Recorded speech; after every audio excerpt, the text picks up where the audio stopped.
Começa agora Zona de Ultrapassagem. I'm moving up and down, side to side like a roller coaster. A resenha mais descontraída sobre automobilismo do Brasil. Come on, move! No more radio, the rest of the race.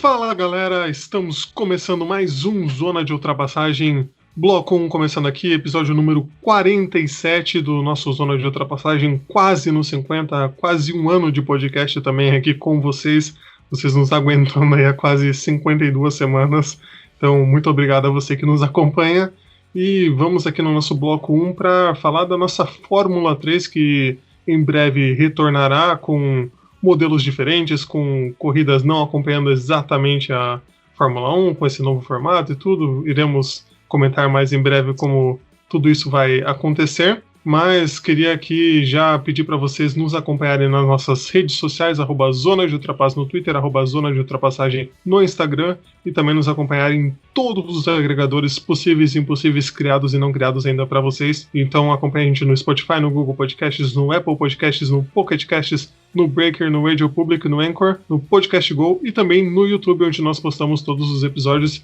e também onde o nosso Gabriel Saaf faz vídeos sobre a NASCAR. Você pode acompanhar lá todas as análises das provas dessa temporada que estão lá no YouTube para vocês, então não deixem de se inscrever lá também, ajuda muito, ajuda aí a nós crescermos também. Então é isso, queria aqui dar as boas-vindas a Gabriel Saaf. Saaf, bem-vindo, qual o seu destaque para a Fórmula 3 de 2021? Fala, João, fala convidados especiais que temos aqui nesse podcast, nos dois blocos, fica esse destaque, então já fica aí a expectativa para o bloco 1 e para o bloco 2. A expectativa é que a gente tem muitos pilotos novatos na Fórmula 3, né? Muita gente chegando ali. Você vai ver as classificações, tá todo mundo assim com aquela estrelinha, né, que tem nos hooks, no asterisco. Então, bem empolgado para essa temporada. Né, um novo formato, a gente já conhece, né, vem da Fórmula 2, é semelhante da Fórmula 2, diferença é que não corre mais com a Fórmula 2, né, e também, já dando um spoiler zaço do bloco 2, o nosso final de semana mais do que especial, vendo Gustavo Frigoto, nosso companheiro de podcast, que não pôde estar aqui conosco, porque estava em Goiânia correndo na Stock Car. Ele falou sobre a prova, também vai falar nesse bloco 1, mas sobretudo, né, lembrar dessa prova, desse dia marcante para esse podcast, nós que ficamos sabendo numa gravação de Zona de Ultrapassagem dessa notícia antes que a sociedade, né, e seguramos nossa emoção. E ele soltou pela primeira vez na mídia aqui no podcast, inclusive no primeiro podcast do ano. Então, um dia de muito júbilo, um final de semana muito especial para a gente, meu caro João Rai. Exatamente, ficamos bem emocionados, bem felizes aí pelo Gustavo, que irá participar aí com áudios na análise dele, mas temos aqui uma convidada especialíssima que nós trouxemos aqui, que acompanha todas essas corridas, acorda de madrugada para acompanhar a Fórmula 3. Vemos aí a expressão dela de sofrimento e tristeza, lembrando dessas horas perdidas na madrugada, mas queria dar as boas-vindas para Maria, que está aqui com a gente. Maria, do Brasil no Grid, é isso? Isso, mas eu também faço parte do MF1 Brasil. Oi, gente, oi para todo mundo que está ouvindo. É um prazer estar aqui, eu adorei esse convite. Já vou aproveitar aqui, você perguntou qual é a expectativa, assim, da temporada, da F3, assim, quem é que deve se destacar. Eu acho que não deve surpreender muito, assim, no sentido de Prema, arte andando na frente. Eu acho que tem nomes ali bem bons, então é sempre bom ficar de olho, mas eu acho que os rookies também, como vocês mesmos disseram, vêm muito fortes, então acho que tem tudo para ser uma temporada tão boa quanto foi ano passado. Exatamente, Fórmula 3 e Fórmula 2 são sempre muito equilibradas, não é, Gabriel Saaf? Muito equilibradas, mas eu queria dizer que você aproveita para tirar sarro dessa questão de horário, porque você não tem esse problema, né, seu safado? Morador de Portugal, então as provas são em horários mais acessíveis, né? Então ele tem essa facilidade, ele pode olhar com essa cara, tem que acordar 5 horas da manhã para ver corrida. Até o ano passado ainda tinha que ficar achando o link, né, pela Deep Web, pelos confins da internet. Agora esse ano a gente vai ter a transmissão, né, na Band Esportes. Até a Maria está fazendo um sinal de glórias aos céus, né? Uma grande notícia, uma grande novidade para a gente acompanhar melhor, então, né, mas fica esse bater igual o garfo, despertador assim, mais 5 da manhã, com aquela cara de animação, pegando uma xícara de café, mas quando ronca o motor, a gente se anima e fica feliz. Com certeza. É bem isso. A gente reclama, mas no final tá lá atento assistindo. Eu queria dizer que futuramente estarei aí com vocês, então estarei sofrendo também nas madrugadas. Não vai ser a temporada inteira assim de bonança e alegria. Uma hora a gente vai voltar, né, seu safado? Mas deixando a minha vida pessoal de lado, por favor, queria pedir pro Saf também, ele falou ali, fez uma prévia das mudanças do que nós teremos aí da temporada da Fórmula 3, eu queria pedir já para ele fazer esse resuminho aí do que será, como serão organizadas as etapas e onde teremos etapas aí da Fórmula 3 para 2021. E como eu disse anteriormente, né, o formato é parecido com o que a gente tem na Fórmula 2. É parecido não, é igual ao da Fórmula 2, né? É o mesmo, então quem acompanhou a primeira etapa ali da Fórmula 2 no Bahrein já teve uma noção, mas só para fazer esse recap, né, tem o qualifier normal na sexta, aí no sábado, né, pela manhã lá em Barcelona, no caso vai ser a primeira etapa, aqui comecinho da manhã, tem a primeira corrida, que é o grid inverso do grid qualificatório que é para a prova de domingo, que é a terceira prova, ou seja, vários grids, mas o grid inverso é entre os 10 primeiros, então inverte o grid, aí tem essa primeira prova, aí tem a segunda prova, que é os 10 primeiros invertidos dessa primeira prova, e aí a última prova, que é a que vale mais pontos, é a que corre com grid classificatório, né, então eles fizeram isso justamente porque tanto na Fórmula 2, tanto na Fórmula 3, até o ano passado, a corrida que valia mais pontos era no sábado. E querendo ou não, a atenção das equipes fica mais voltada, vamos dizer assim, para as corridas no domingo, né? Domingo é as corridas que chamam mais atenção, porque é a prévia da corrida da Fórmula 1 mesmo. Então ganha mais destaque, né? Tanto na mídia e etc. E às vezes acaba que a corrida de domingo entrega um resultado meio enganoso, né? Porque tem um grid divertido, às vezes um cara larga bem. Óbvio, o cara largar bem e defender é um bom sinal, óbvio que é. Mas às vezes não é o cara que tem melhor performance, né? Tanto nos treinos, etc. Então é importante essas mudanças para os pilotos mostrarem mais braço. Na Fórmula 2, muita gente já ressaltou isso. Chega também essa novidade agora na Fórmula 3, que, como já antecipei aqui, começa em Barcelona, nos dias 8 e 9 de maio. Né? Tem duas corridas no sábado, né? Corrida 1 e 2, essas dos 1000 grids invertidos, que às vezes tem que fazer aqueles desenhos, estilo quadro de treinador de futebol para entender. E no domingo tem uma corrida que é a principal. Aí depois a Fórmula 3 corre em Paul Ricard na França, no Red Bull Ring na Áustria, em Hungaroring na Hungria, em Spa, em Zandvoort na Holanda, e fecha a etapa no Circuito das Américas em Austin. Então são 7 etapas, 21 provas, né, de acordo com a matemática. Então, por enquanto, né, no caso, né, a gente sabe que a gente está num ano muito louco, pode haver mudanças, mas essas são as 7 provas que a Fórmula 3 acompanhará a Fórmula 1 nessa temporada. Exatamente, Sof. Inclusive, vale lembrar aí que também, além de fazer essa mudança da prova principal para o domingo, eles condensaram essas 3 provas para render mais e para economizar em verbas, porque estamos em mais um ano pandêmico, as equipes querem cortar custos, querem ter essa economia para que possam seguir trabalhando, né, as equipes de fórmulas menores das categorias de base têm menos dinheiro ainda do que as da Fórmula 1, então é mais complicado para elas e aproveitam aí esse revezamento mais ou menos, né, que nem sempre vão correr junto ali, mas esse revezamento com a Fórmula 1. E agora, antes da gente discutir aqui, nós 3, vamos ouvir um áudio de Gustavo Fregoto, especialmente aqui para nos falar sobre as expectativas dele para a Fórmula 3, aí a análise de Gustavo Fregoto, nosso piloto. Solta o som, DJ. Fala pessoal, tudo tranquilo? Vamos falar da Fórmula 3? Fórmula 3 que teve aí nos últimos dias testes no circuito da Catalunha, na Espanha, circuito que é bem usado, tanto pela Fórmula 1 quanto pela Fórmula 2, para acertar os carros, e na Fórmula 3 não é diferente, né? Circuito muito bom realmente para acertar os carros de Fórmula.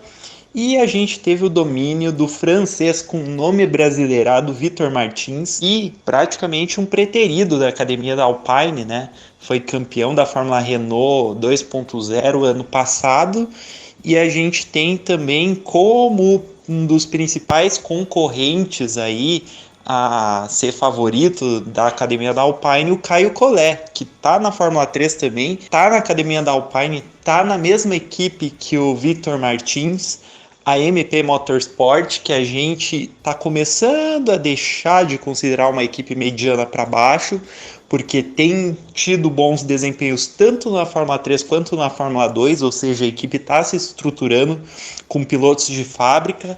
o Caio Collet não teve um desempenho tão animador quanto no Red Bull Ring, que ele liderou o treino. Ele foi apenas o 8º em uma das sessões e ficou um pouco, tanto quanto atrás do seu companheiro de equipe, o Victor Martins, ele que foi vice-campeão da Fórmula Renault 2.0. Outro postulante que é bem cotado para o título e que é da academia de pilotos da Mercedes é o Frederic Vest. Ele fez um bom ano passado, postulou o título também e esse ano é um dos favoritos. A Prema, que é uma equipe sempre muito forte, que parece pelos treinos não ter se acertado tanto ainda. Ela está com uma certa dificuldade aí na Fórmula 2 também. Vamos ver o que eles aprontam para se recuperar desse começo de ano. Isso apesar do começo de ano bastante promissor do Oscar Piastri na Fórmula 2, né? Mas a gente sempre vê a Prema como uma equipe dominadora na Fórmula 3 e na Fórmula 2. Parece que esse ano não é o caso. O último treino em Barcelona foi liderado pelo Callum Williams, que é um piloto que ainda tem bastante a mostrar. Ele liderou com o carro da Jensen Motorsports, que não é uma equipe de ponta, e fez P1 e P3 nesse treino. Eu acredito que eles realmente fizeram uma estratégia com os melhores pneus para conseguir se colocar logo na frente, na ponta em um dos treinos e conseguir assim certa evidência. Não creio que eles sejam postulantes ao título. Os 3 nomes que acredito que vão entrar nessa briga do título é o Alexander Smolyov, que é piloto russo da Arte, mostrou ser bastante promissor nas outras categorias de base. A gente também tem o Clement Novalak, que foi um baita de um kartista e também está se adaptando, é um piloto bem rápido, outro piloto francês. E por último também é bastante interessante a gente ver a saga dos pilotos americanos. O Logan Sargent, que é uma das esperanças dos Estados Unidos na Fórmula 1, é também um baita de um kartista, foi rivalzaço do Novalak no kart. E o Juan Manuel Gomes, né, que a gente lembra daquele acidente horrível que acabou resultando no falecimento do Antoine Hubert. Ele se envolveu e teve uma recuperação ali lenta. Ele volta às pistas, volta à Fórmula 3, ainda com um pouco de dificuldade de pegar o ritmo, e a gente vai ver essa saga, né?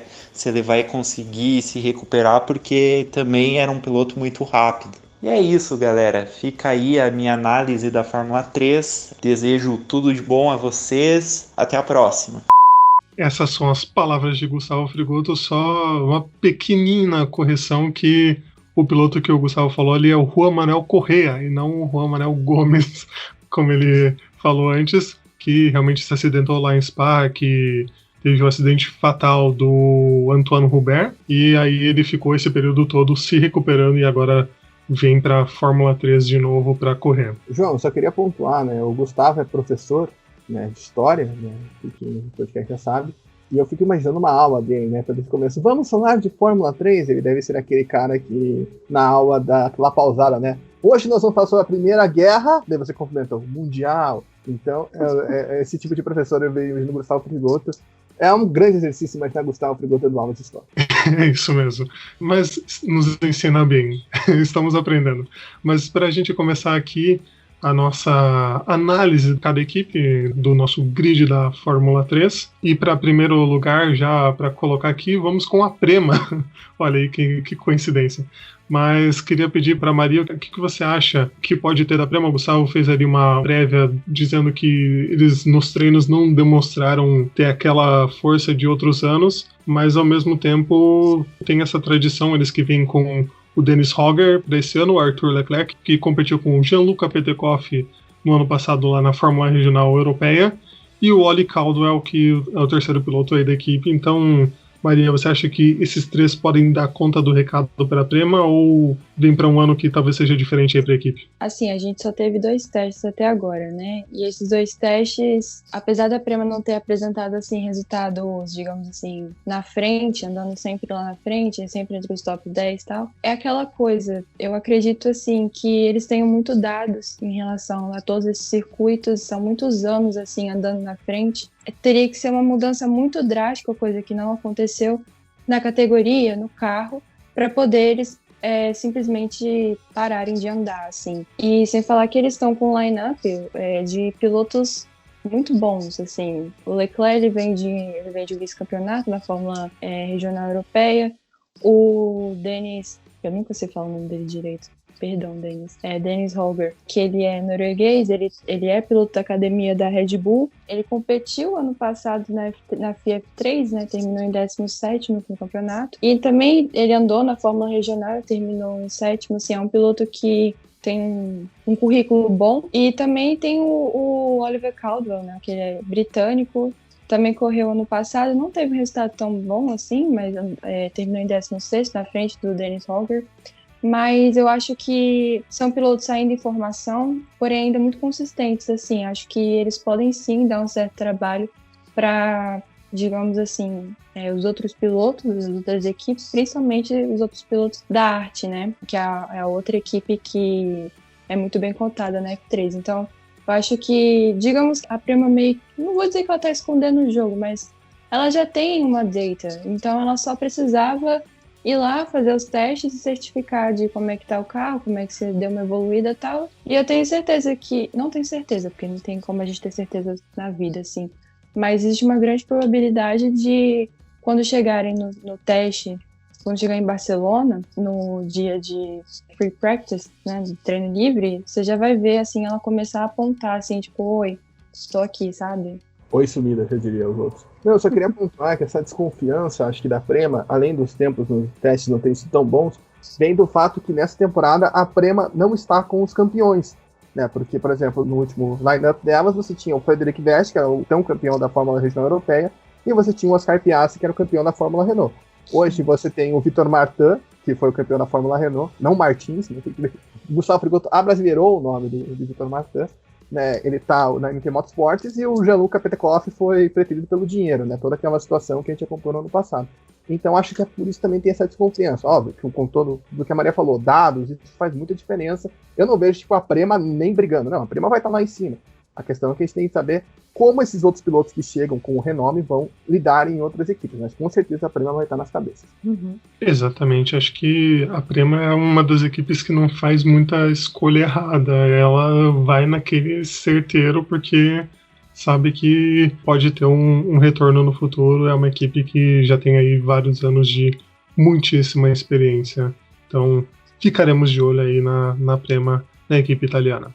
Ô João, só pra finalizar a Prema, o Dennis Hauger, ele correu na High-Tech no passado, né, na Fórmula 3, ele conseguiu um pódio, né, ele conseguiu um pódio na corrida da Hungria e chegou no terceiro lugar na segunda corrida, na corrida do domingo. Exatamente. E seguindo para a nossa segunda equipe do grid, vamos com a Arte, já citada aqui também, que vem com Frederic Vest, outro veterano da categoria, Alexander Smolyar também, e Juan Manuel Correa, o equatoriano-americano, não sei como dizer, que já dissemos aí que se recuperou de um acidente gravíssimo e vem para correr essa temporada. Salaf, você acha que a Arte, até pelos resultados e pelos pilotos que tem para tentar incomodar, tentar ser essa pedra no sapato da Prema também? Eu acho que sim, eu acho que é uma temporada aí que promete da Arte, porque os nomes, por exemplo, o próprio Gustavo Frigoto citou todos os nomes, né, no seu pré, né, ele falou ali, ele citou todos eles, os 3 pilotos como favoritos dele, e eu concordo. Para mim, em questão de nome, né, não vendo a equipe, eu acredito que o Frederic Vest tem muito potencial para ser um favorito. Pensando assim, se a gente for pensar num nome favorito, até por ser um piloto que ano passado andou lá na frente, andou lá em cima, né, andou ali no meio de Logan Sargent, de Theo Pourchaire, de Oscar Piastri e do Lyle Lawson, né, dos 5 primeiros, ele é o único que ficou na categoria, né.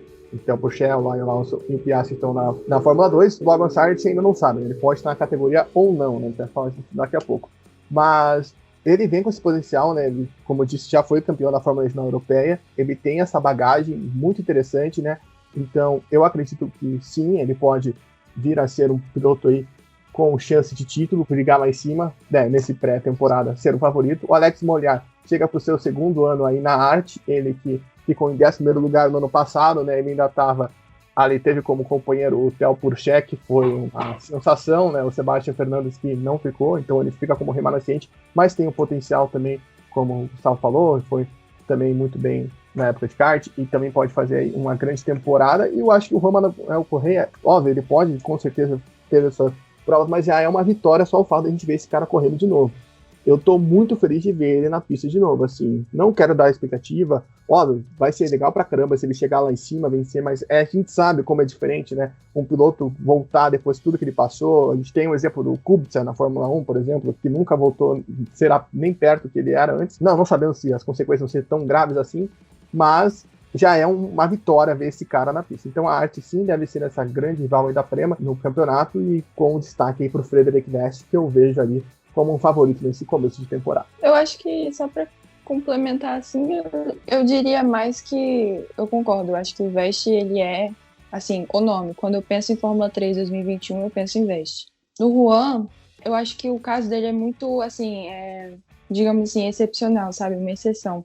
Porque ele entrou justamente na Fórmula 3 porque antes do acidente, ele corria na Fórmula 2, né? E aí, quando ele volta agora, ele volta na F3 simplesmente porque ele tem que voltar a se readaptar. Ele tá, digamos, aprendendo a andar de novo. Imagina pilotar um Fórmula, um monoposto, né? E eu tava lendo até uma reportagem sobre ele, como é que ele andou nos testes, e ele dizendo que ele sentiu muita dor, porque ele ainda tinha alguns pinos ali na perna. Então, quando tinha, digamos assim, alguma pressão aerodinâmica ali e tal, aquilo ali pressionava os pinos e fazia com que ele sentisse mais dor do que ele já sente. Teve até uma hora na reportagem que ele disse que existe sim, por exemplo, a possibilidade de no futuro, quando ele ficar mais velho e tal, existe sim a possibilidade de ele amputar a perna.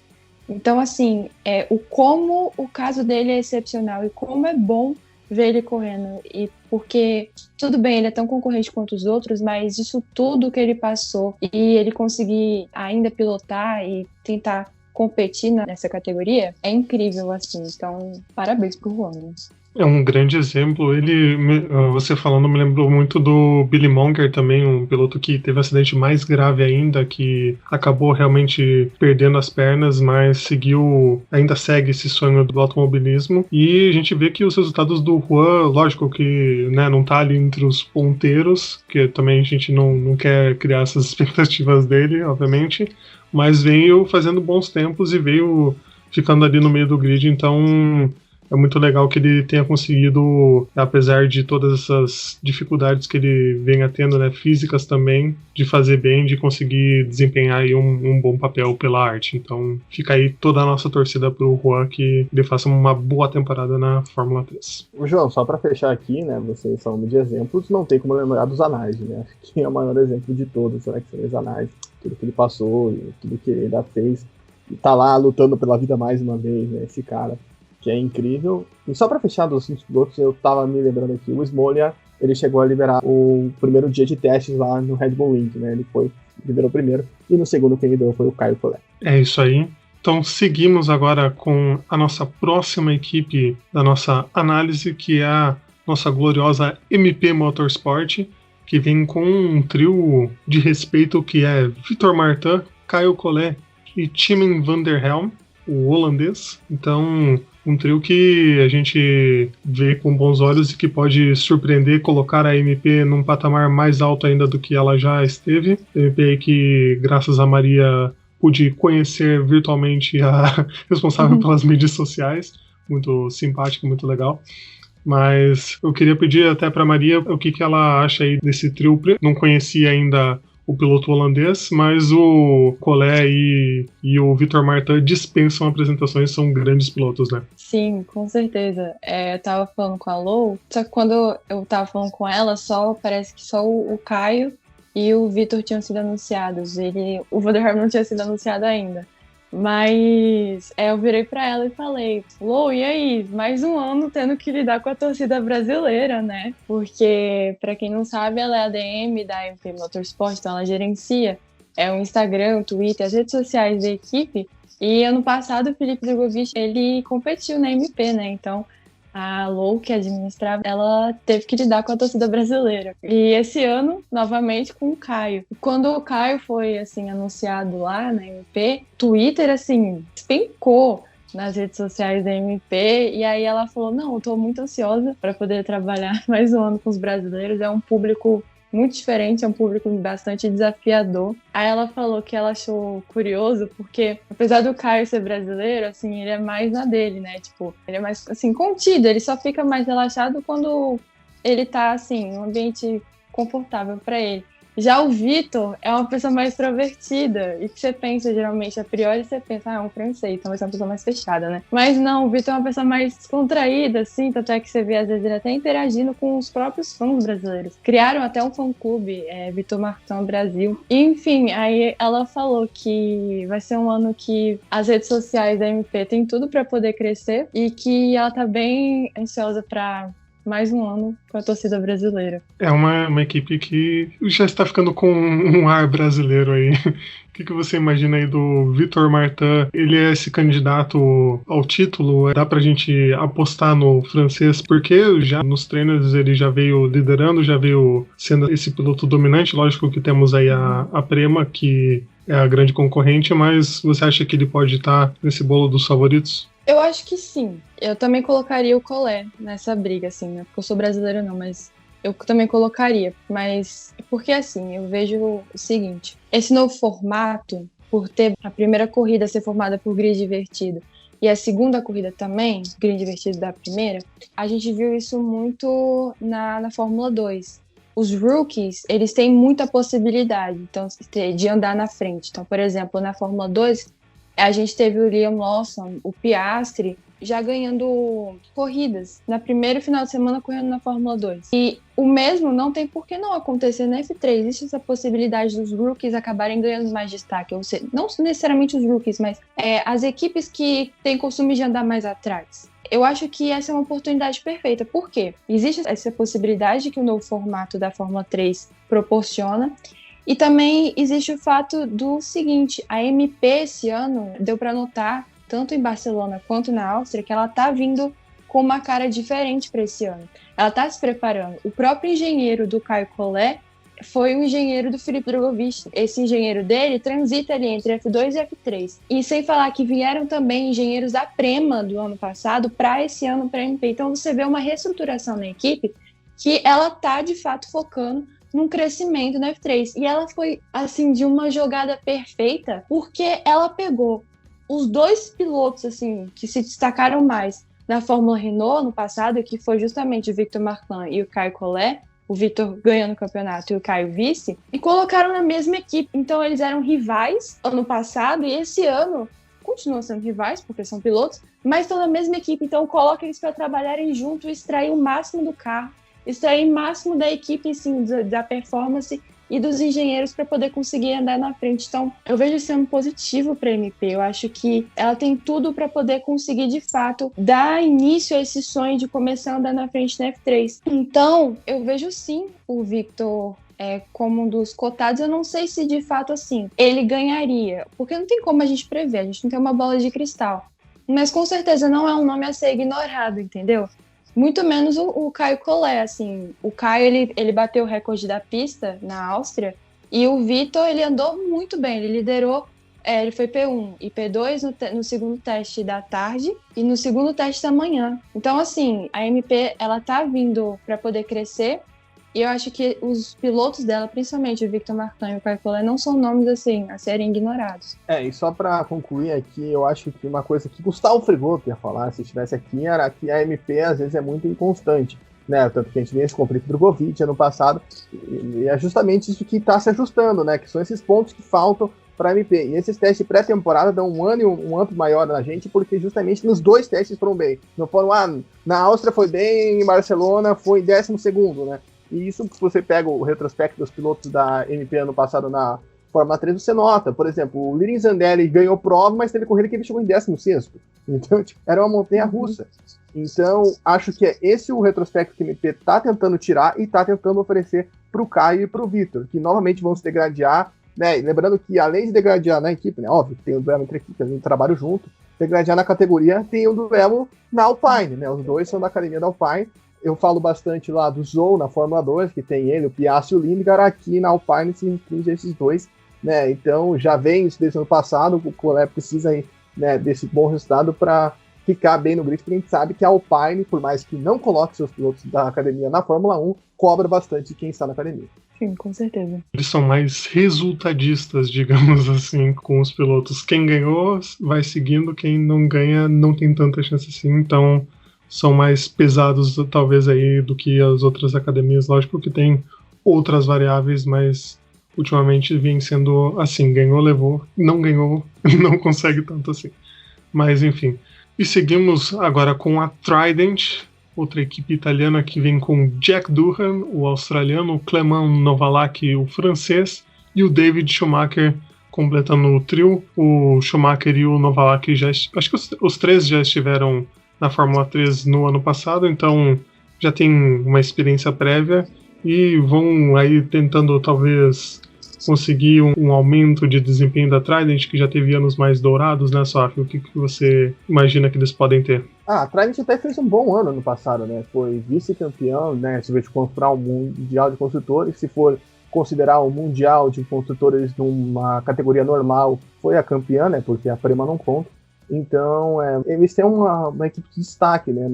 Na Fórmula 3. A gente tem meio que esse preconceito. Nossa, eu agora me toquei que eu falei do Lisenberg, mas o Lisenberg era da Trident, não da MP. Então fica aqui meu pedido de desculpas, mas de qualquer forma, a MP continua com aquela oscilação. Mas a Trident também tem esse ponto, ó. Já joguei aqui sem querer, querendo pra cá. Mas, né, ano passado, eles tinham o Dave Meckman, que tá agora, né, na Fórmula 2, né, que ganhou várias provas, né, ele foi um piloto de muito destaque no passado, a gente sempre falava dele, né, ele foi muito bem no campeonato, tanto que ele tá agora na Fórmula 2 e também ganhou destaque, né, por mais que tenha sido lá, graças ao grid divertido, conseguiu, né, subir ao pódio já, então foi o 6º colocado no campeonato, então a Trident tem essa performance. Agora você tem como principal destaque o Clément Novalak, né, que chega da Carlin, né, ele que conseguiu ali alguns pódios na temporada do ano passado. Desse trio aí foi o único que pontuou, né, tanto o Schumacher, tanto o Durham não chegaram a pontuar, porque eles estavam em equipes mais fracas, né, o Durham estava na HWA, e o David Schumacher, ele correu a maior parte da temporada pela Charrua, perdão, e depois nas últimas provas ele foi para Carlin, né, era parceiro lá do Igor Fraga naquela Charrua que era uma charrete, como já diriam outros.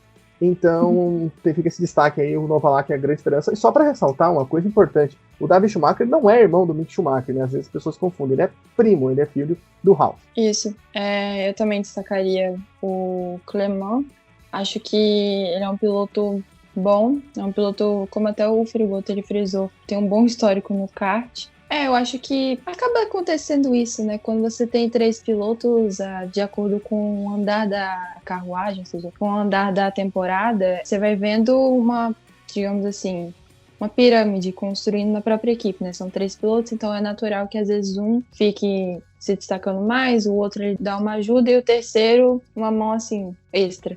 Então, eu apostaria, assim, qual se destacaria na Trident? Eu acho que o Novalak, com certeza. Eu vejo ele, talvez brigando pelo título, é muito difícil dizer, mas eu vejo ele dando um certo trabalho ali pro Vest. E, assim, a Trident, ela tem, eu acredito sim nela andando bem esse ano, assim. Ela terminou o campeonato ano passado em 2º, né? Então, eu vejo que ela tem potencial para progredir mais ainda. Ela tem um line-up bom. O Schumacher, ele é um bom piloto, óbvio.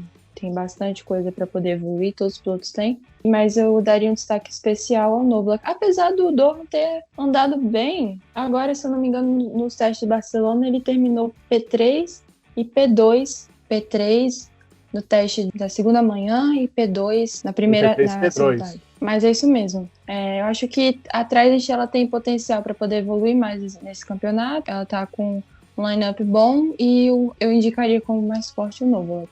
É isso aí. E vamos agora com a High-Tech, que vem com uma dupla com mais novatos, o Jack Crawford, o americano, o Ayumu Iwasa e o Roman Stanek, que já tinha corrido antes, e os dois jovens se destacando, né, Maria? Os dois tiveram bons desempenhos na base, tanto vindo dos Estados Unidos, depois correndo na Europa, o Ayumu também correndo lá na Fórmula 4 asiática, depois indo para a França e sendo campeão da Fórmula 4 francesa. Então você imagina aí que eles podem fazer um ano de afirmação, porque na High-Tech talvez não tenham essa condição de estarem tão bem, mas que podem chamar a atenção das outras equipes, né? Sim, é exatamente isso. Talvez eu não veja, por exemplo, o Crawford, ele lutando pelo campeonato. mas eu vejo ele muito, como você disse, se mostrando, se revelando, se desenvolvendo e, portanto, atraindo outras equipes. Ele fez, assim, teve um bom desempenho, por exemplo, na Fórmula 4 alemã ano passado. Ele terminou em segundo, ele foi vice-campeão. Na Fórmula 4 italiana, ele terminou em sexto. E lembrando também que ele é piloto da Red Bull. Então, assim, eu vejo muito esse ano como desenvolvimento, não só para ele, como também para o Ayumu e para o Stanek. Então, assim, high-tech esse ano, não sei se vai andar na frente, mas, de novo, eu acho que esse novo formato tem tudo para poder ajudar nessa evolução dos pilotos e até mesmo da equipe na categoria. Então, acho que tem sim potencial para ser um ano positivo. Cabe só lembrar que o Stanek também foi amaldiçoado pela carroça da Charrua, né? Então ele também era mais um que estava na Charrua ano passado. E a Maria faz até um sinal de cruz credo aqui, que foi um ano difícil. Principalmente para nós brasileiros, né? Porque tínhamos representantes da Charrua. E fica só o destaque, né, também, os dois pilotos são da Red Bull, né, tanto o Crawford, tanto quanto o Misawa. E lembrando, né, que ano passado quem era o grande nome da High-Tech era o Ryan Lawson. Então, aqui daí tá a prova, né, que você consegue, óbvio, depende de como tá o carro, etc, mas há uma chance de você chamar a atenção. O Ryan Lawson, obviamente, né, tinha todos os holofotes em cima dele, né, por toda a base que ele tinha, mas dá para você conseguir chamar a atenção do carro da High-Tech. E lembrando que o japonês aí, ele vem também com esse hype do Tsunoda, né? Esse hype da Honda, etc., Red Bull, então vamos ficar de olho como vai ser isso e também se não vai ter adulteração dos motores. Polêmica. Não fui eu, foi o Felipe Drogovic que trouxe isso quando falamos esse assunto no podcast, então, de forma subliminar. Ok. Recebemos a mensagem, não, né? Vamos aguardar aí maiores informações. Mas recebemos uma mensagem da FIA, mudem de assunto, por favor. Mudem de assunto, por favor. Estão censurados. Uma bandeira preta aqui pra gente. Seguimos agora com a HWA, que vem com o Matteo Nannini, o cara que vai correr 45 corridas esse ano, porque ele corre a Fórmula 2 e a Fórmula 3. Esse cara é maluco, não sei como. E corre junto com ele o Oliver Rasmussen, o dinamarquês, e junto com eles Rafael Villagómez, o Sofia, que é fã de pilotos hispânicos. Temos aí um mexicano, Rafael Villagómez, para correr. O que podemos dizer desse trio maravilhoso, Sofia, da HWA? É um trio aí que é uma mistura sensacional de povos, de culturas, né? Um mexicano, um dinamarquês e um italiano, né? O Matteo Nannini, que até conseguiu um certo destaque na Fórmula 2, né? Ele conseguiu fazer pontinhos ali, né? Com o carro da HWA, que é o pior do grid da Fórmula 2, né? Na nossa opinião aqui, já falamos isso antes. Se não é o pior, é um dos piores. Então, ele conseguiu ali ter um desempenho acima do esperado. Então, fica aí de olho para ele. Óbvio que não dá para esperar muita coisa aqui na Fórmula 3, né? Tem todas as limitações do carro, etc. Essa era a equipe que o Enzo Fittipaldi corria no ano passado, né? Cabe aqui ressaltar. Então, fica aí esse ponto. O Matteo Nannini vai ser bem conhecido justamente por isso, né? Por ser esse cara que vai estar lá no paddock, né? O pessoal da Fórmula 1 vai estar olhando, caraca, esse cara não para de correr, velho. Tipo, ele acho que tá com muita vontade de se mostrar, então. Mas é legal a gente ver quando o piloto tá assim, é porque ele tá com muita sede mesmo de fazer um ano bom. Também tem dinheiro, né? Obviamente, também é um grande provedor de dinheiro, né? A equipe deve ficar muito feliz com esse cara, né? Então é um grande agrado para os olhos da Race Lab. O Oli Rasmussen, ele foi o cara que ficou ali na sombra do Arthur Leclerc e do Petekoff no passado na Fórmula Regional Europeia, né? Ele ficou ali, né, em terceiro lugar, ou seja, também dá pra gente ficar de olho, ter um olhar um pouquinho nele, que ele pode ali apresentar algumas coisas legais. Enquanto aquele campeonato estava polarizado, ele ganhou 6 provas, né? Então, inclusive até ajudou ali o Petekoff naquela reta final, o Petekoff estava meio que não conseguia chegar lá na frente e ele ajudou o Petekoff a ser campeão. Então, nossa torcida está com o Rasmussen por conta desse bom grato que ele nos deu. E o Rafael Villagómez, né? Piloto mexicano, não sei porquê, tem sempre um carinho especial no meu coração. Ele correu a Fórmula 3 asiática esse ano, não foi tão bem, né? Já conseguiu um pódio na Fórmula 4 britânica e na Fórmula 4 francesa.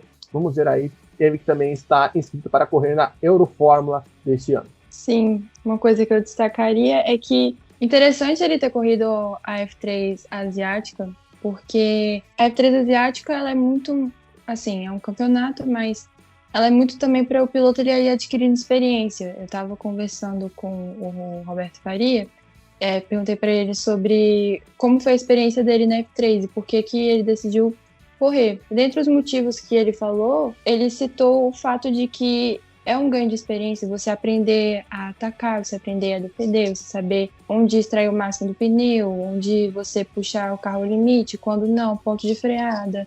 Você saber lidar com um grid competitivo, porque na F3 asiática acabou correndo o Guan Yu Zhou, também teve o Jehan Daruvala, também teve o Chauvet. Enfim, é uma experiência completa, assim, acaba sendo. Então, legal essa construção que o Rafael ele teve nesse início de ano, porque ele pode, com certeza, algum aprendizado ou outro, ele ir certificando e desenvolvendo mais na pista agora para a FIA F3. Mas, no geral, assim, também sobre o Nannini, uma coisa curiosa é que o calendário da F3, ele tá sob constante mudança. E já teve várias alterações de datas em relação aos testes pré-temporada, né? E antes do penúltimo reajuste, os testes da F3 e testes da F2 iam cruzar em Barcelona. Então, literalmente ele tinha que sair de um carro e pular pro outro, porque ele ia ter, assim, fazer um malabarismo, porque ele tá correndo tanto na Fórmula 2 quanto na Fórmula 3. Então, eu fico imaginando, aí não aconteceu, né, porque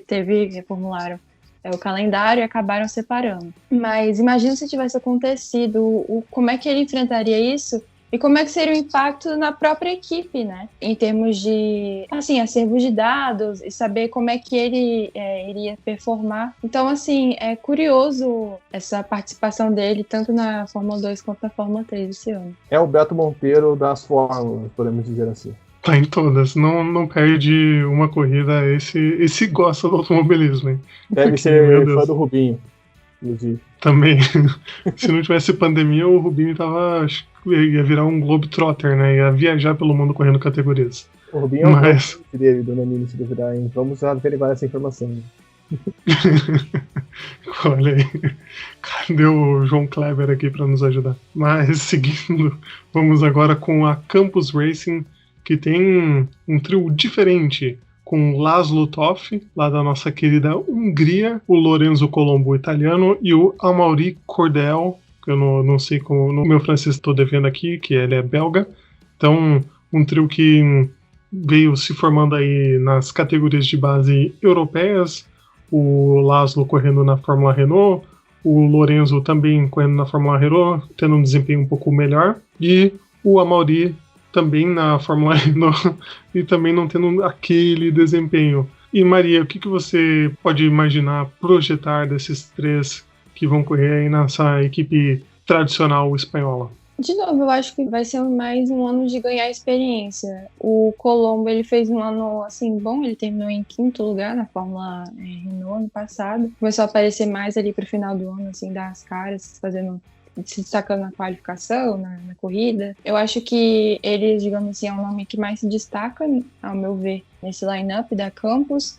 Não é uma equipe de ponta, tanto na Fórmula 3 quanto na Fórmula 2, mas ainda ela, assim, tá em construção e tal. Ela terminou ano passado, se eu não me engano, em 7º. Então, eu acho que vai ser, assim, um ano de ganhar experiência para os pilotos mas o pensamento talvez similar ali com os pilotos da Hightech, deles aproveitarem esse novo formato, conseguirem ali resultados bons, chamar atenção ali para as equipes de ponta da categoria, falar, esse garoto aqui pode ser bom. Por exemplo, esse Colombo aqui, esse italiano pode ser bom, vem aqui para Prema, ou coisa assim parecida. Então, eu vejo mais ou menos assim esse ano da Campus e na Fórmula 3. A Campus que está nesse processo de formulação, né, depois que o Adrian Campos morreu, né, tem toda essa questão envolvida a equipe. Então, é complicado, né? São pilotos aí que tem essas... O Colombo, além dessas outras campanhas, ele tem como destaque também o 3º lugar na Fórmula 4 italiana, que ele conseguiu, mas isso lá em 2017, já faz um tempinho. Mas só apostas, né? Apostas para ver quem consegue chamar a atenção, né? Quem consegue chamar a atenção. O Amaury Cordel também conseguiu um 1º lugar na Fórmula 4 espanhola, né? Fica aqui esse destaque, que estava quase esquecendo desse ponto. Então, vamos ver aí quem consegue destacar no carro que também, no teste de pré-temporada, já mostrou ali não ser dos melhores, né? O nosso glorioso Laszlo Toff foi o último em ambos os treinos livres em Barcelona, então dá para esperar eles ali atrás e tentando surpreender, tentando ali dar aquela escalada, porque a gente sabe, é engraçado que a Fórmula 3, como tem muitos carros, às vezes um cara terminar em 18º é destaque, daí quem não acompanha fala, como assim? Não, assim, 30 carros, o cara largou em 20º. Eu lembro que ano passado o Igor Fraga tinha essa questão, né? O Igor Fraga terminou uma prova em 13º, e aí o pessoal... A gente falava, não, o Igor Fraga se destacou, fez uma corrida boa, mas ele terminou em 13º. mas, pô, ele passou 15 caras durante a prova.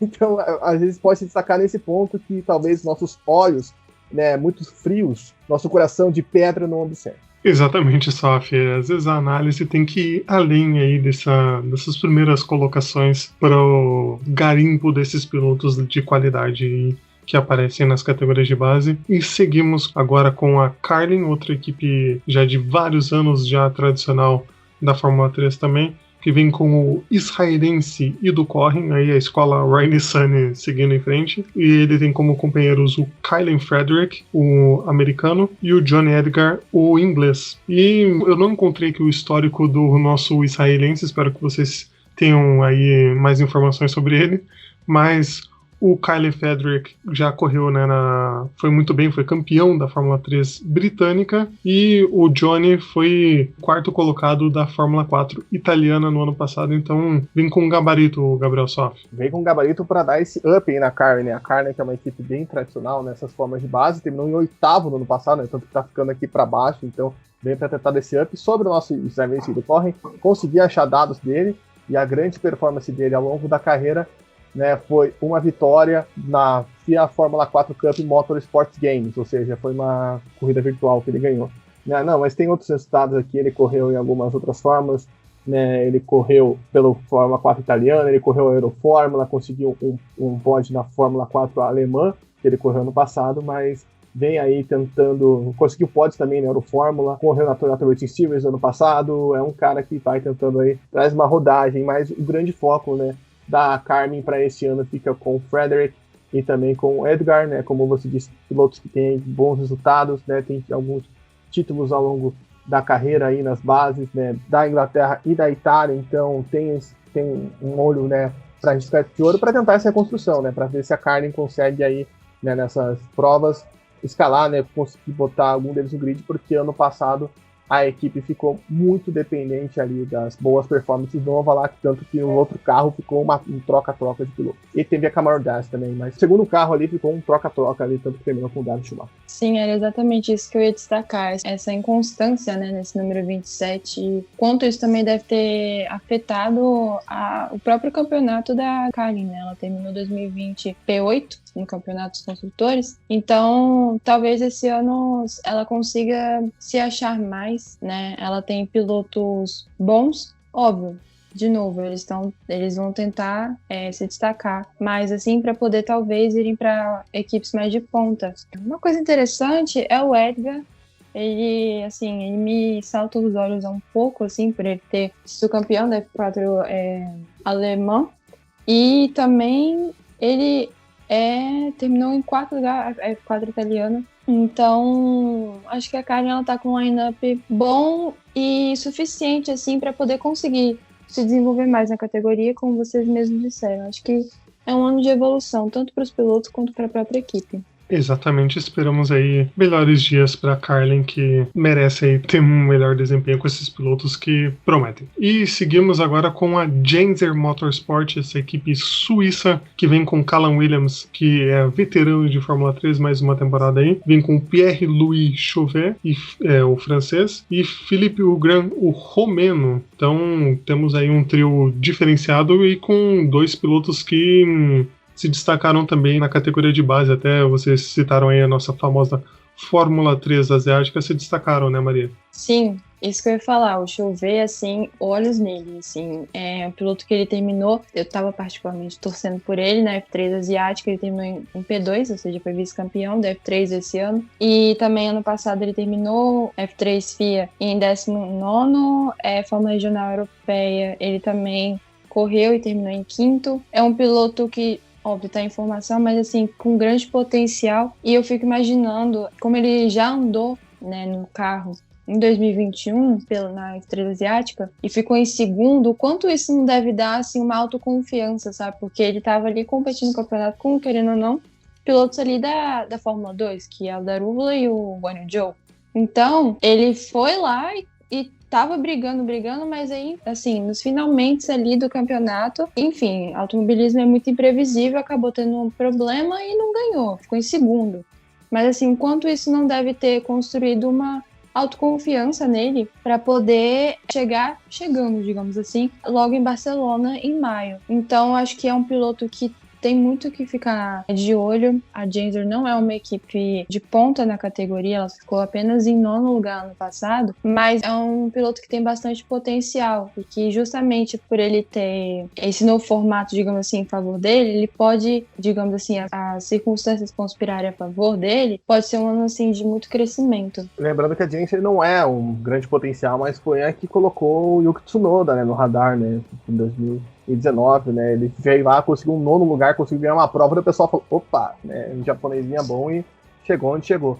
Mas até falando dessa questão da Fórmula 3 asiática, mesmo quando eu fui conferir os resultados, né, foi acompanhando no começo do ano, realmente me surpreendi com o resultado do Chauvet, porque assim, como a Maria pontuou, não foi aquele cara que, por exemplo, o Zhou foi campeão, o Chauvet foi o segundo, mas foi tipo Schumacher campeão e Rubinho segundo, né, que era avalanche de pontos. Não, ele terminou 16 pontos atrás do Zhou. Ele terminou na frente do Daruvala, que é um piloto que era o atual campeão da Fórmula 3 asiática e também que tem todo esse hype, né? Um cara que é rápido, o pessoal sempre fala bem dele, tem grana, inclusive, né? E ele conseguiu ficar, e ele abriu ali, estou fazendo os cálculos aqui de cabeça, quase 50 pontos pro Daruvala no campeonato. Também do Roy Nissany, que o João Rai gosta tanto. Então, ele chega com essa moral, né? Realmente para ficar muito de olho no Chauvet, né? Porque realmente é um cara que tem um diferencial, chama a nossa atenção. Ano passado ele correu ali 4 provas, né, na categoria, conseguiu um 6º lugar em Monza, né, pela Hightech ali, ele correu 4 provas em Spa e em Monza, 2 cada, então ele tem esse potencial, tem já esse conhecimento do carro, né, vamos ver como vai ser aí na Genser, tanto que roubou aqui totalmente nossa atenção, né, peço perdão aos demais pilotos, né, o Callum Williams, que foi o que o Gustavo até pontuou ali como possível potencial, vamos ficar de olho, ele já correu ano passado, né, tanto que não conseguiu ainda nenhum pontinho na categoria, e o nosso glorioso Philippe Ubran, né, que chega vindo da Fórmula 4 italiana e espanhola, né, ficou em 8º e 10º, ele que já é um veterano da equipe, né, ele correu essas categorias pela Genser Motorsports na Itália e na Espanha. E lembrando que o pessoal vai correr muito a Fórmula 3 asiática por ser bem fora de época do calendário do automobilismo normal, então não tem esse conflito de agendas para ir para a Ásia, que a gente sabe que também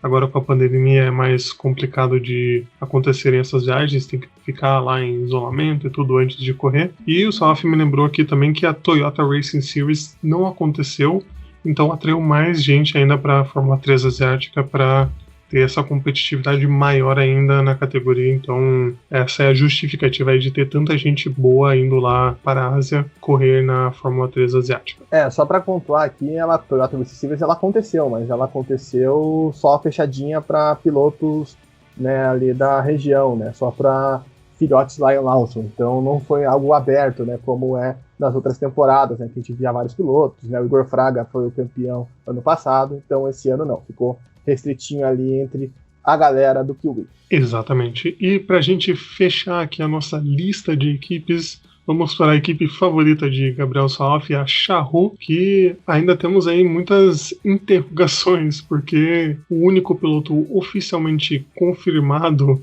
pela equipe é o Richard de Giroux, eu não sei como que fala aí o nome dele, mas eu espero que seja parecido com isso. E aí tivemos 2 pilotos treinando para a equipe, mas que não estão oficialmente confirmados, né, Maria? Como que você vê essa situação complicada da Charroux? É uma situação complicada que a Charroux tá, porque os 2 pilotos que andaram no teste, né, de pré-temporada, o Sargent e como é o nome do outro? Michael Beloff. Ele que correu no lugar do David Schumacher quando o David Schumacher trocou de equipe ali no final da temporada. Isso. Então, os 2 acabaram andando na frente do piloto que já está confirmado, que é o... Meu Deus, eu falei errado. De Gerus. Enfim, é uma equipe que ano passado teve bastante problema, né? O carro, ele não era bom. O Igor Fraga, ano passado, ele fez milagre, né? Então, acho que os pilotos, eles devem sofrer, assim, bastante com o carro. Mas, se o Sargent, ele se confirmar, eu não me surpreenderia dele trazer alguns resultados positivos. Ele que andou bem nos testes, tanto em Barcelona quanto na Áustria. Ele conseguiu um P23, depois ele conseguiu também o Sargent, né, gente? Conseguiu P9. Enfim, não é um carro que andou ali entre um top 5, mas é um carro que, na medida do possível, já haja visto as circunstâncias, os pilotos que foram convidados a correr nos testes de pré-temporada, assim, andaram bem, na medida do possível. Tem tudo para ser um ano um tanto complicado, mas se concretizar o line-up de pilotos, que foi o line-up dos pilotos no teste, eu acho que pode até ser um ano, na medida do possível, até um ano positivo, assim. Pode ser um ano de evolução, principalmente trazer um Logan Sargent, né, que foi o piloto que ano passado brigou pelo título com o Oscar Piastri, né, acabou terminando em terceiro, mas até a última prova estava em cima, né, a gente vendo aquela última prova às 5 da manhã, no Brasil, fazendo cálculos, enquanto o João Reis já estava desde as 8 acordado e rindo na nossa cara. Então, aquela prova louca lá, que foi decidido no campeonato, que o Sargent acabou tendo alguns problemas, mas realmente é um nome de peso, né? O Sargent que ainda falou, estava até conversando sobre isso antes do programa, né? Falou que ia embora, que ia voltar para casa, mas agora tá aí, né? Ainda dependendo um pouquinho também de grana, né? Para confirmar essa vaga, e só para não deixar o nosso Rejade Cherroux, como já diria João Rai, né? Com seu belo francês. Ele foi segundo colocado ali em categorias de Fórmula 4 francesa, na Júnior e também na principal, né? E no campeonato lá que a gente falou do nosso israelense, ele ficou em quinto. Então, né, fica aí essa pontuação aí pro Cherroux. E realmente, né, pega mal aí pra Cherroux, vê aí os caras que estão chegando agora, andando mais rápido que o piloto escolhido, mas com o Sargent ele tem mais expectativa aí de que a gente tenha um carro da Cherroux e não uma charrete. Exatamente, esperamos aí que a equipe tenha algum desempenho com mais qualidade. E eu queria trazer, antes aqui da gente ir para a nossa reta final, uma pergunta extra aqui para Maria. Eu queria perguntar para ela como que foi esse título do Rafael Câmara, o WSK Supermaster Series de kart, que temos aí, né, o Rafael Câmara surgindo no kartismo, quem sabe aí no futuro indo para as fórmulas de base. Como que foi isso, Maria? Então, eu tenho que admitir que a parte do kart eu sou um pouco leiga, assim, eu não acompanho tanto quanto eu acompanho os monopostos. Mas óbvio, fico sempre de olho ali nos brasileiros, no Rafa, no Morgato. Então, o que eu posso dizer é que foi um campeonato, assim, competitivo, né, no kart. O kart é competitivo, né?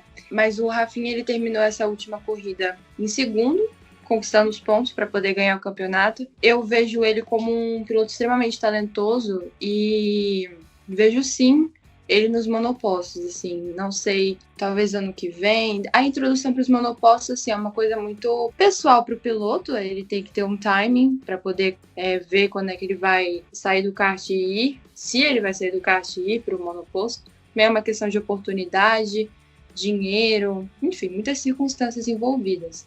Mas falando do talento em si, do Rafa, eu vejo ele como um piloto muito bom, uma promessa, assim, eu consigo vislumbrar ele ali como quando a gente fala, por exemplo, de Drogovic, de Collet, de Gianluca Petekoff, eu consigo começar a colocar ali o nome do Rafa Câmara, assim. Eu acho que é um piloto extremamente talentoso e que a gente deve sim ficar de olho. Só para fechar, João, uma coisa interessante que o Rafa Câmara ele ficou na frente ali do Andrea Kimi Antonelli, sim, o Kimi é por causa do Kimi Raikkonen, e é da Mercedes, e o Arvid Lindblad, que é da Red Bull. Ou seja, dois caras aí que são de grupos, né? A gente sabe o quanto esse pessoal tenta filtrar ali para pegar os melhores, e o Rafa Câmara conseguiu ali andar na frente. Então, é um resultado espetacular do nosso pernambucano. Exatamente. E agora, pulando um pouquinho de categorias, vamos fazer o que a gente já faz tradicionalmente no nosso bloco 1, quando temos prévia de corridas da Fórmula 1, que é tentar imaginar e apostar errado no pódio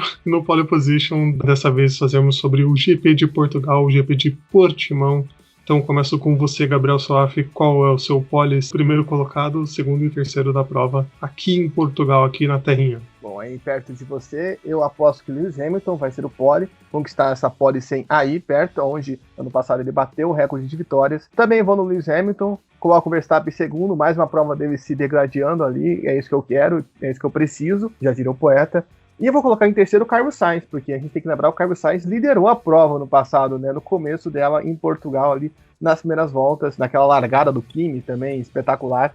Mas eu vou colocar ali como ele tá com a Ferrari tá melhorzinha, vou dar essa moral aí pra escuderia e também pro nosso Carlito, e dando um pódio pra ele nessa temporada antes do Leclerc. Maria, suas previsões? Eu aposto assim também.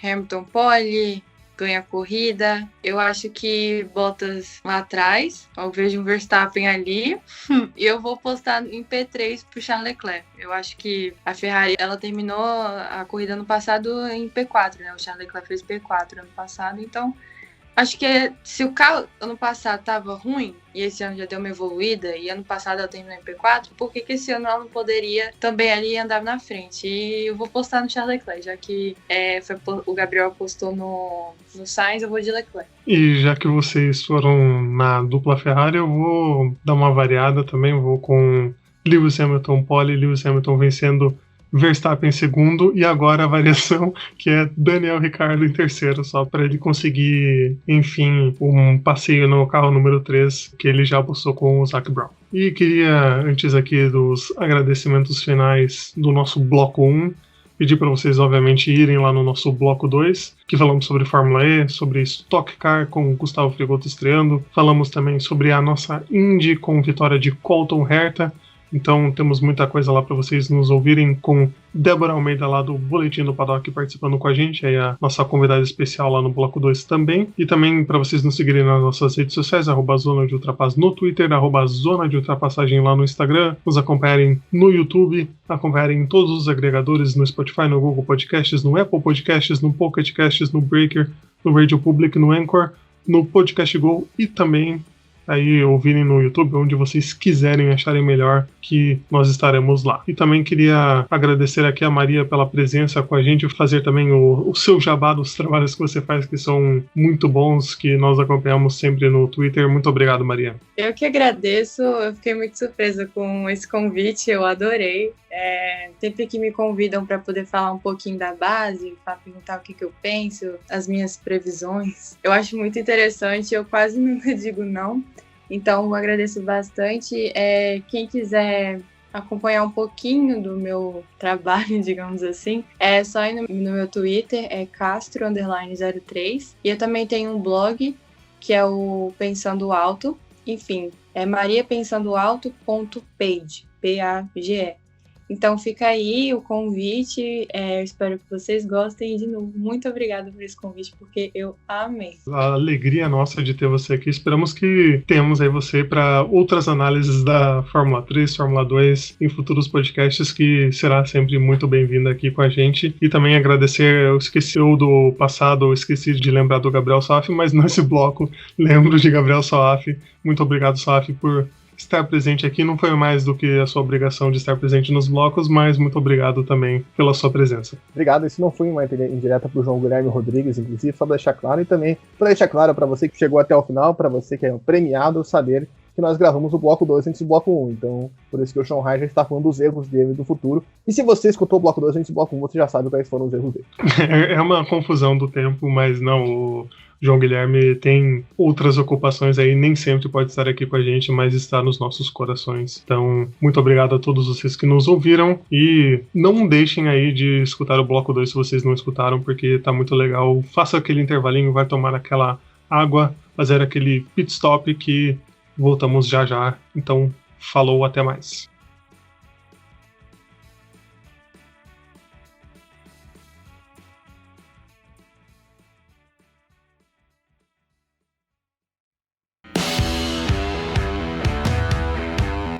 Não saia daí. See you later. O Zona de Ultrapassagem tem o pit stop mais rápido da podosfera brasileira. Já voltamos. Remember to drink, remember to drink.